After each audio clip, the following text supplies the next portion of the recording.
everyone, to episode 2 of the Lawnchair Youth Podcast.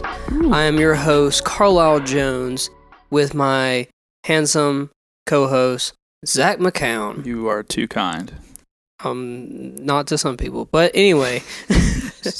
So, on this podcast, as we did on the first episode, we were focusing more on how Lawnchair Youth has become and what we've done with the project and kind of how it started and how me and Zach kind of began getting into what we are doing now for video work, commercials, weddings, cameras, just the whole 9 yards when it comes to being creative and trying to expand upon just simple ideas that we had in our bedrooms. Mm-hmm. So this episode, we are going to be talking about gear and kind of like a little bit in shooting videos too. So this is going to be a lot of helpful tips. It's going to be helping people trying to figure out what they should buy, how they should buy, what they should look for, where to look for it. And we'll just get kind of like super deep into it because it's something that I still do to today. I'll never have enough gear. My gear is always going to be changing. And yeah, so let's expand on that. Zach, did you actually want to start off with some questions for me or for the audio listeners? Yeah, because I think one of the big misconceptions when first starting out in doing videography is thinking that you need the most expensive camera and the most expensive lenses and lights and just all this equipment that starting out you really don't need. What's the first camera and stuff that you started out with? So I started out with my parents' T3 Rebel. Oof. Yeah, super bad. It didn't even shoot 1080. It shot 720. So it's super bad, but it probably had a stock lens on it. Yeah, my parents bought the camera.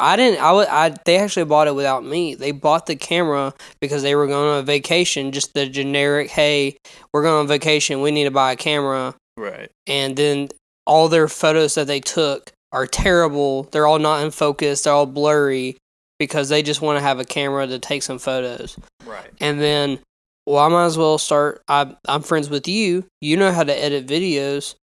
Let's do that. So we started filming on that, and we just worked with what we had at the time. Now, also we didn't know anything about exposure, aperture, frame rate. And YouTube couldn't help you either. That's another thing. It's like YouTube and Google were not really great for helping you understand this stuff. Yeah, nowadays you can find anything on YouTube. Yeah. You want to learn to do anything. Before, when we were at your house this morning, I saw a guy shooting a music video with a T3i, and it looked incredible. Yeah. And the reason it looked incredible is because the editing process and how learning the cameras and stuff, you can make older stuff look really good if you know what you're doing. Right. But we had no clue what we were doing. We were starting off. Yeah. And even with that T3, I could have that T3 today and probably make it look pretty good. But why would I? Yeah. You can today you can get an HD a true HD camera. Most cameras shoot 4K, although nobody needs it, but for fairly cheap. Yeah. And so to think that, kind of leading into my question was, starting out thinking that you need all this expensive gear when you actually don't. So, where you are today, looking back on when you started, what's some equipment that you bought thinking, oh man, I need this. But now looking back, you're like, I really either I got it and then I didn't really use it, or I could have saved my money and got this instead, or maybe I shouldn't have jumped the gun and bought this. So I'm going to start with the most expensive thing. The Ronin gear. So you remember when I bought... Is that the gimbal? Yes. The Steadicam? So the most popular gimbal for videographers is the Ronin M, which is the one that has the handlebars on left and right. Put the camera in the middle. You got to get it all stable to where it can move, and then you get super smooth stuff. I bought it, and I used it for 2 shoots. I could just never get it. I just couldn't justify spending 45 minutes every single time I had to take this camera to get it level. Even marking this stuff, it's still never right. Something's gonna move because it's just micro, super micro. And I bought it, and I was like, oh, man, I'm just going to go return it. I returned it back to Best Buy, and then I waited 3 months for the Ronin S to come out. So I downgraded. Well, not really downgraded, just more suitable. It was one huge arm bar. Put the camera, you still stabilize it, but you don't have this huge cage you have to hold. Right. And try that out. Shot 2 videos with it, and it's just not what I wanted to do. It didn't fit your needs. So now, if anyone watches any of my videos, every single one of my videos is handheld, which blows some people's minds. They're like, "What?" I'm like, "Yeah, like I'm just super steady with my camera," which is going to go into our shooting videos portion after we get through the gear, because that's a whole different level. Right. But that's I bought dollies before that had wheels on them, and I got them, took them out of the box, looked at it, put it back in the box, Put it right back, print out my Amazon sticker immediately. Just like I. Now, didn't you borrow a glide cam? Didn't you try that for a little while? That was, or was that me? That was you. You borrowed your brother's glide cam, and we tried it at my old house. Right. We tried it. We did a couple things. We did that one, I think, video for All Hell behind the scenes. Oh yeah. Okay. Yeah, that was when I was wearing the trucker hat. Yeah. When I was younger.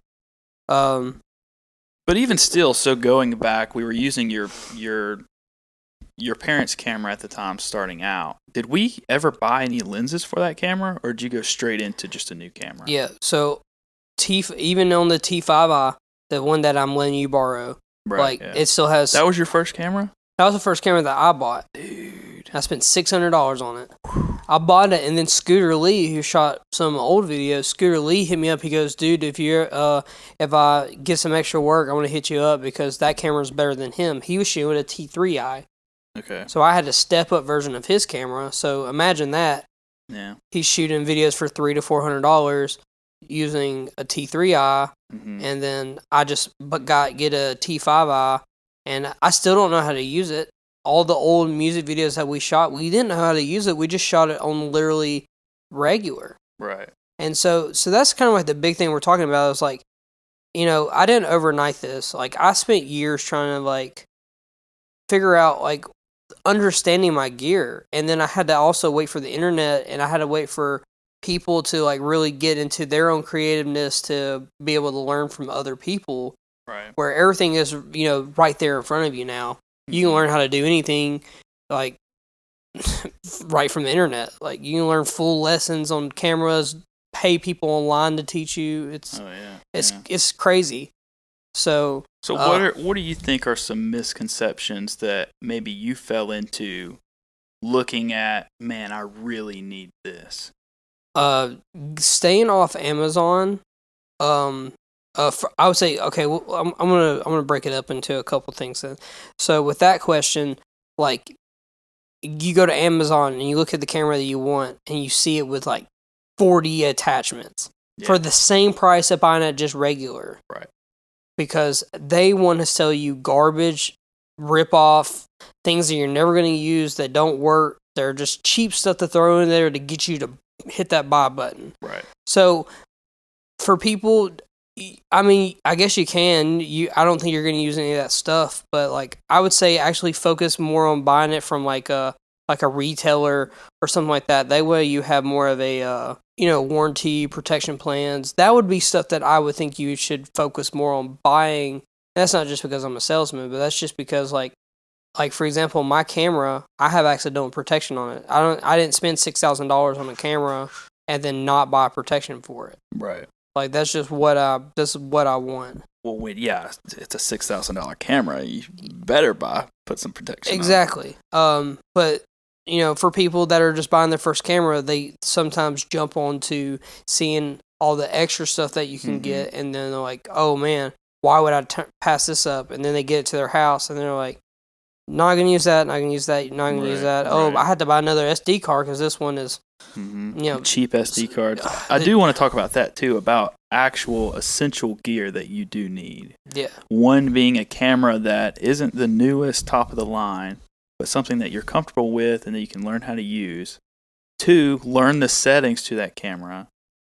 Get you a good SD card, because you get chintzy, cheap ones. I can't I've lost so much footage to corrupt SD cards, and I actually just lost like a huge SD card with all of the California stuff that my dad went and did. Lost everything from his vacation from that. Just because it was a cheap SD It was card? a cheap SD card, yeah. I would say invest in a few different lenses. How many lenses do you use? Do you normally switch between, or are you just stuck to just one lens? So currently, I'll go through it. So like let's go from T5i. I shoot a couple videos and I'm like, I really want to take this to the next level, so I buy the 80D. Okay, so the 80D is literally where I kind of started. I really started taking stuff serious. Incredible camera, shoots pretty good in low light, gives me more customization. But I bought it with the stock USM lens, which is better than a standard lens. So it is a step up lens, but it's still a kit lens. And so I started getting on eBay, watching reviews, people using these lenses, and I'm always for a deal. Like, you don't always have to buy lenses from retailers because they're going to sell it for the right price. Mm-hmm. Where I shop on eBay like crazy, which is kind of like risky. Yeah. But eBay has became better with if something's wrong, you can ship it right back and get your money back and don't have to worry about it. So like I would do research on like, do I want a Tamron Stigma lens? Do I want to do another Canon lens? Do I want to do all this stuff? And it gives you way more options. You can watch people review it. But me personally, I have a Sigma art lens, which I wanted for so long. It's like $900. Mm-hmm. Dang, for a lens? For a lens, and the camera itself was $1,300. So, which will lead to like lenses are always going to be more expensive than the camera usually, Right? and that's like it's like I compare it to like a printer.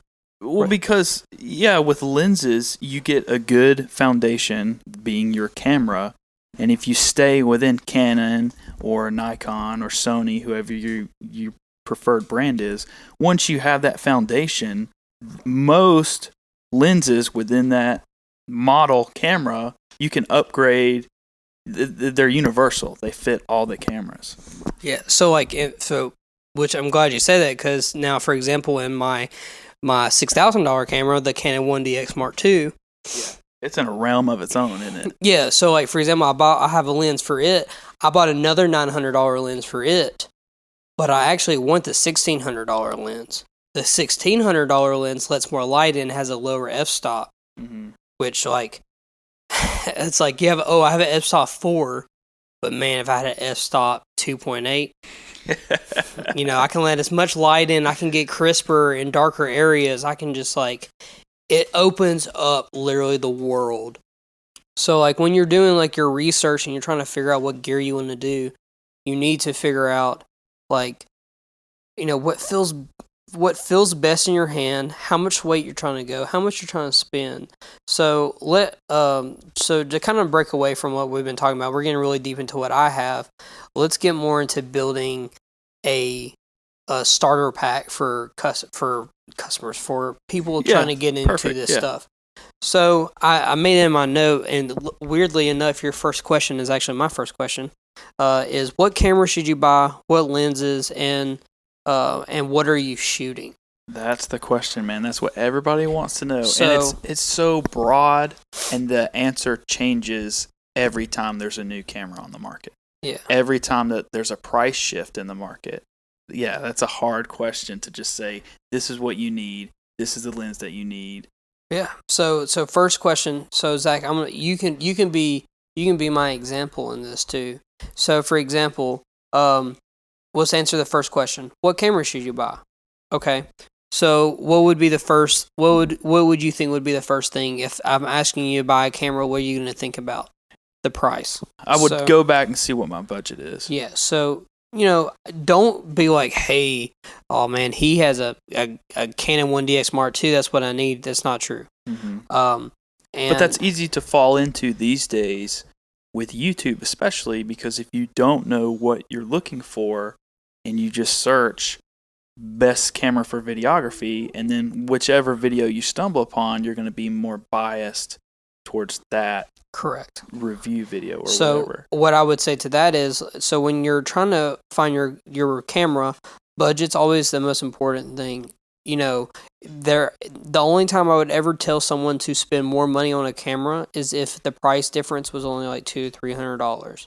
Yeah. Because $200-$300 is a lot of money, Right. but it's not a lot of money in the sense of one, building a better image and a better experience for you and customers. Right. And you have to bring that, you have to really think about that. Also, if you're going to be looking up, if you go to Google and you type in what are the best low budget cameras, Mm-hmm. I mean, you're still looking at about $500 to $700. Right. But like, depending on what you are shooting is where I like to focus more. Price, cool. That's something you can work on, you can build, you can save. But like what you're shooting really determines. So like for example, so Zach, you're a portrait. Mm-hmm. You do photography for portraits. Okay. Right. Do you necessarily need a $6,000 camera for that? Well, no. No. So my just to do a quick shout out. So my friend Allie Hansen, she uses a T6. Okay. Mm-hmm. So she uses a T6 camera, $400 camera. Right. She has like I think a 35 and 85 millimeter lens on it, more expensive than the camera. Right. And her photos come out incredibly good. She has really good editing skills. Yeah, absolutely. So it's, she has a $400 camera. Now to say, do you need a $400 camera to get pretty good pictures? There is limitations built into the camera. Right. So she takes good photos, but she could be taking better photos by maybe going to the next step. Right. But it's all depending on what you're trying to go for. And I kind of, like I said, it's the foundation, and the foundation being that being your camera. So if that means, like you said, spending $200 to get a better foundation that then you can grow, you can get lenses for, and lenses make a huge difference. I would say lenses are just more important than the camera. Honestly. Right. So if you can get, a $500 or even a $400 camera, but then you've got a good bag of lenses with you. Yeah, you can change the aspect for sure. Right. Like it's just like it's kind of like prescription for like glasses and stuff. Yeah. Like, so I would say the research that goes into finding your first camera should be just as important. Do the research to find lenses that are compatible with your camera, that are going to give you the right look. And reviews on YouTube and stuff, photos, those are the best ones to look for in trying to figure out what's best for you.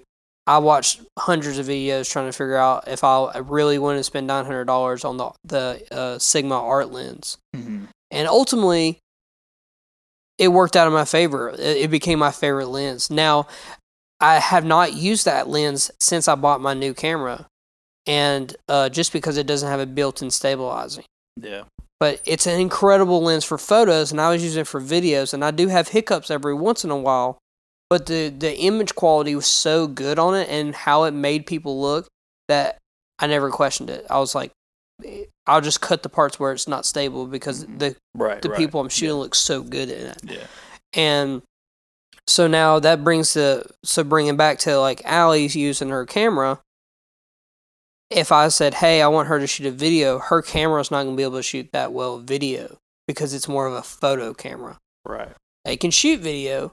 So like, for example, if you're like, and then also because I'm a Canon person, don't think I just hate every other thing. Mm-hmm. For example, Sarah, for her birthday this year, I bought her the Sony A7 Mark II, which is an incredible camera that's an incredible starter camera. If you want to spend $1,000, spend $300 on lenses, and you want a camera that can literally pack a punch, and it's portable, it's super crisp, makes all your photos look way better, boom, that's where we're going to go. And then Cole Bennett, who does all the Lyrical Lemonade, he uses a A7S Mark II, which is only $2,000. Yeah. So think about the guy who's making the biggest YouTube videos starting up.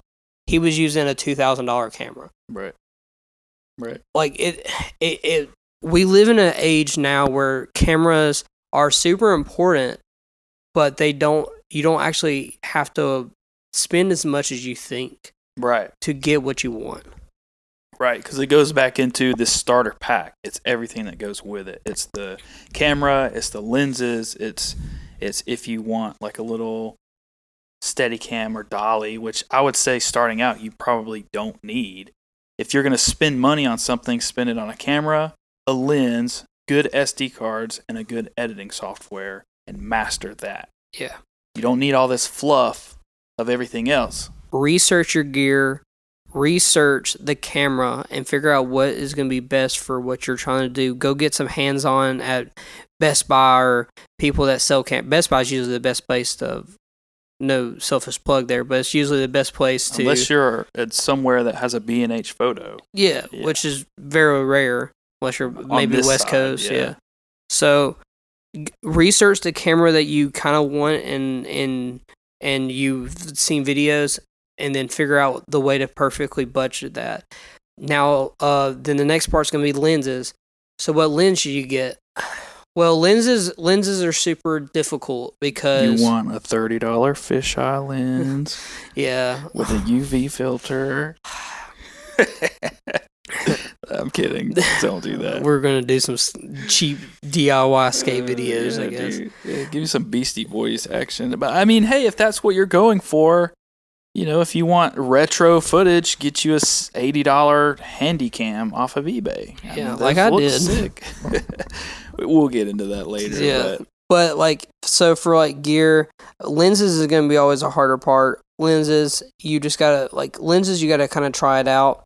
Luckily with Amazon or Amazon, you can actually buy lenses and return them, or you can take your camera into a Best Buy and try out lenses. That works depending on how big your Best Buy is. Mm-hmm. But that is some of the stuff that lenses really will bring whatever you're trying to do to life, but they're gonna break the bank more than your camera is. Camera is just a stepping stone. Lenses is the bread and butter. Yeah. 100%. So the next thing after that I would talk about to adding to the starter pack is lighting. Okay. So this is a part where a lot of people forget is super important to have on hand, or understanding how lighting works. Yes. So Zach, we're it's mid-July in Alabama where we live. Mm-hmm. We're shooting a video at 12 o'clock in the afternoon. Yeah. Okay. We're shooting a wide open field. Okay. Does that footage probably look pretty good?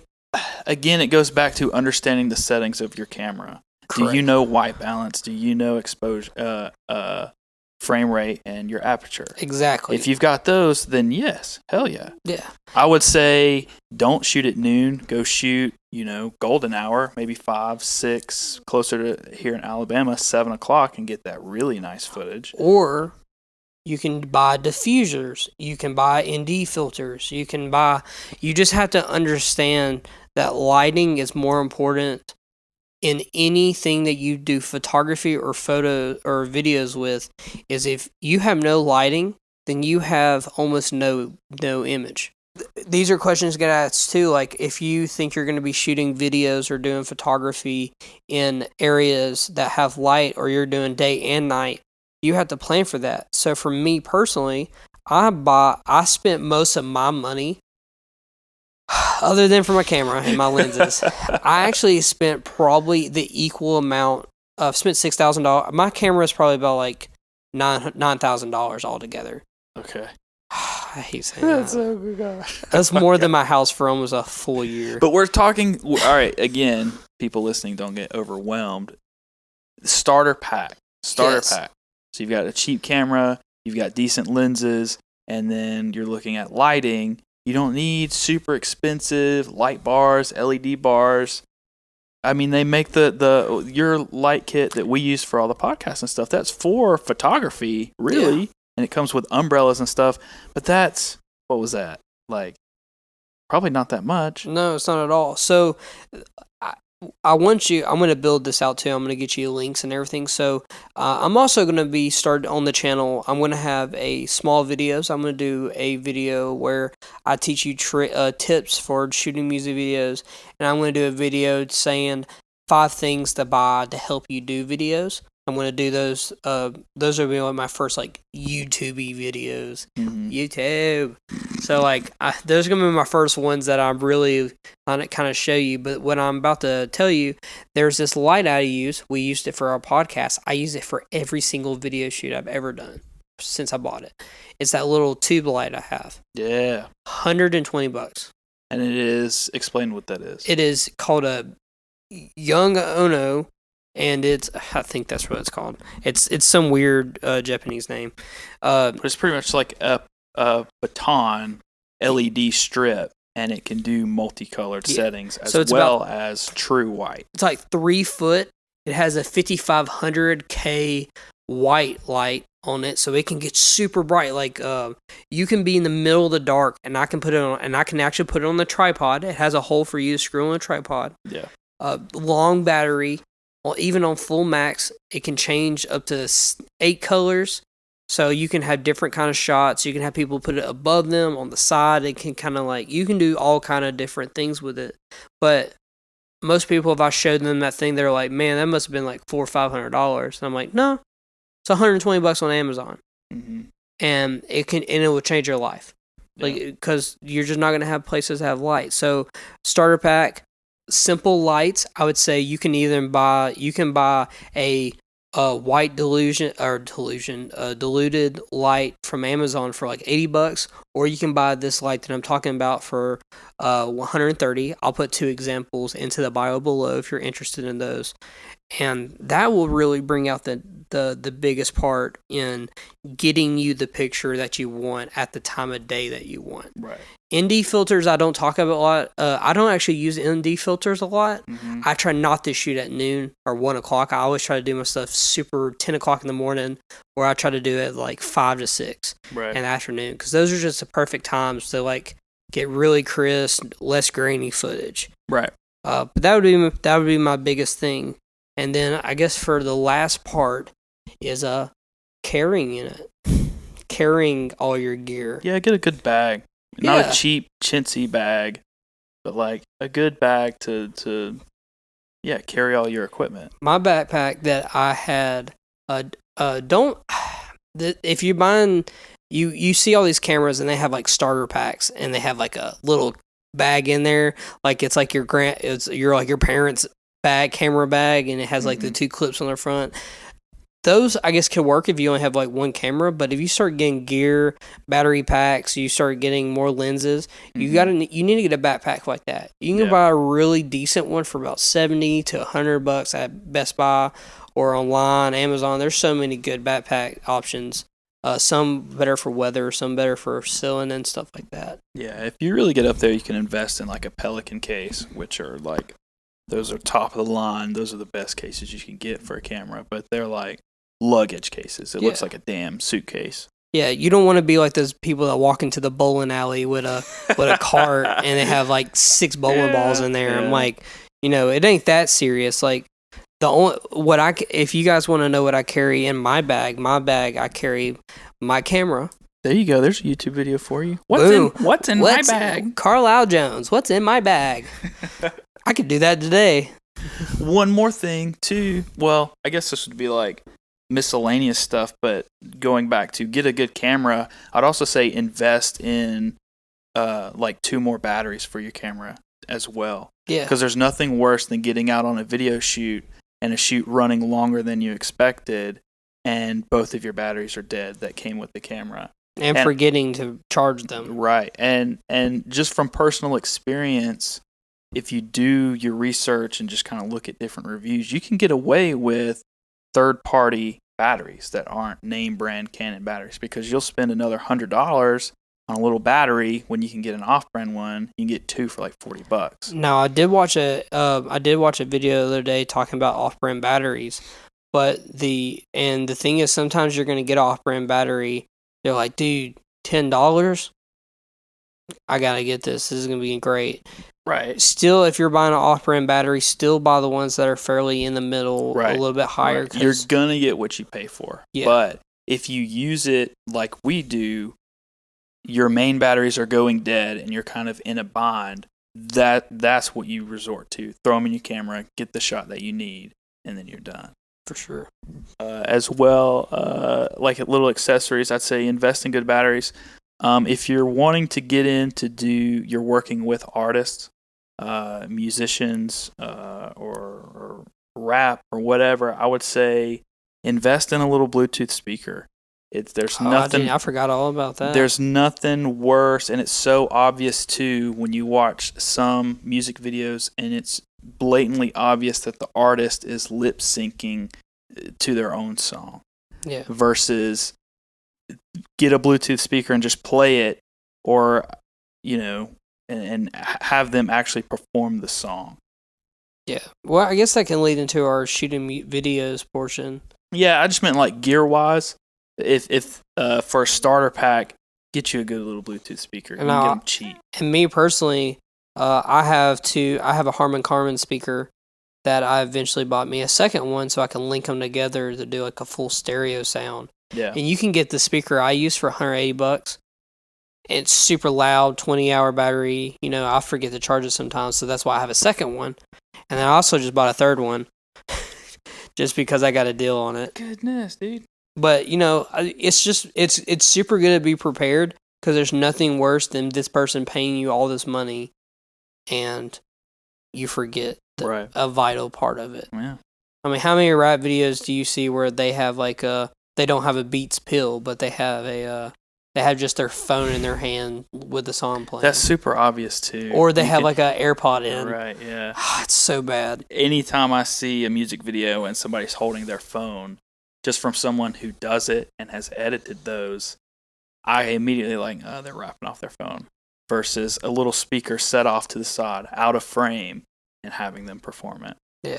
Some of your music videos were that way too. Yeah, I had a couple. I also hate doing it through the cars, where people are like, "Yeah, man, just play a song through the car." I'm like, "Yeah, you know that speakers in cars are optimal for listening in the car, right?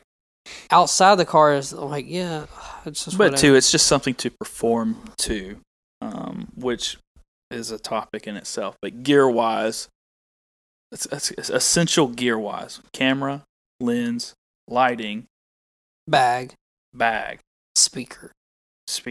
Speaker would be more for if you're doing videos. If you're doing photos, I personally like to bring a speaker still and just play music in the background while I take photos. Mm-hmm. Kills the deadness and comment, and especially multiple people because people feel more like, hey, what do you want to listen to while I do your photos? And they'll tell me, and they'll be like, they'll feel way more comfortable because they're like, oh, this is my song right here, stuff like that. A good SD card. Oh, and batteries. Yes. So yeah, that's pretty much the that would be everything that I would want to kind of talk about with gear. I mean, that's super good. Honestly, I think we might wait. We'll talk more about how to shoot music videos. I feel like how to shoot music videos, it needs to be more in the where we talk about in editing portion. So that fits better. So I think this has been a good episode. This is episode 2 of the Lawnchair Youth Podcast. Hopefully y'all enjoyed it and you've taken a lot of good thoughts about what you want to do in your creativeness and how to go to the next step if you are just beginning. If you have the eye and you have the potential, you can make it super big into it. Yeah. As with anything, you put time into it and then put your own spin on it too. You see a lot of, again, this goes into editing, but you see a lot of copy and paste of people, well, that looks cool, so I'm going to do that. And they move their camera this way, so I'm going to move it like that. It's like, what's going to set you aside and put your music videos along with your artist and on top of everyone else is your own creative spin on it and how you, film it and then edit it in post-production. But, get you a good starter pack to get you started and, put your own spin on it. Don't copy what everybody else is doing. But I would say that this is like a several-part series we got going on. So if you have any questions related to this episode, we will be in the comments below and can help you out with any questions. Oh, yeah. And say, and all my new subscribers and any people that want to actually see that are coming from the audio, they want to see the like video portion, or you watch it on YouTube. All my videos are on the same channel as this podcast is being posted on YouTube. So you don't have to. It's no hard way to find me.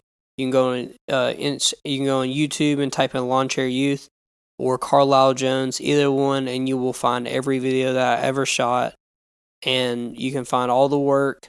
You can find me on Instagram at Carlisle Jones AL.